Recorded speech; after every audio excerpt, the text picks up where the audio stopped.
పార్వతీపురం మన్యం జిల్లా గరుగుబిల్లి మండలం నందివాని వలసలో ఏనుగుల గుంపు బీభత్సం సృష్టించాయి. ఆదివారం తెల్లవారుజామున స్థానికంగా ఉన్న రైస్ మిల్లులోకి చొరబడి ధాన్యం బస్తాలు ధ్వంసం చేశాయి. బస్తాలలో నిల్వ చేసిన ధాన్యాన్ని తినేసి చిందరవందర చేశాయని మిల్లు యజమాని ఆవేదన వ్యక్తం చేశారు.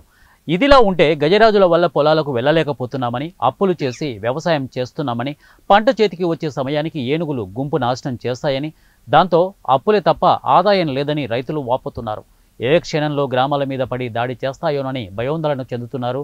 అటవీశాఖ అధికారులు ఏనుగులను గ్రామాలకు దూరంగా అటవీ ప్రాంతాలకు గాని, వన్యప్రాణుల సంరక్షణ కేంద్రానికి గాని తరలించాలని డిమాండ్ చేస్తున్నారు.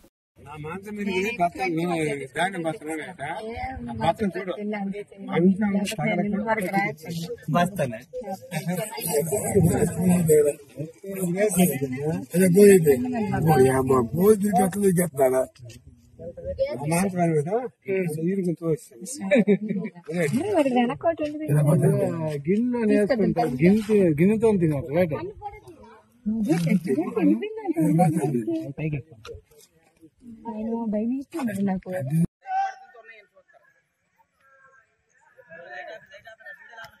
రెండు ఫ్రెష్ వచ్చి రెండు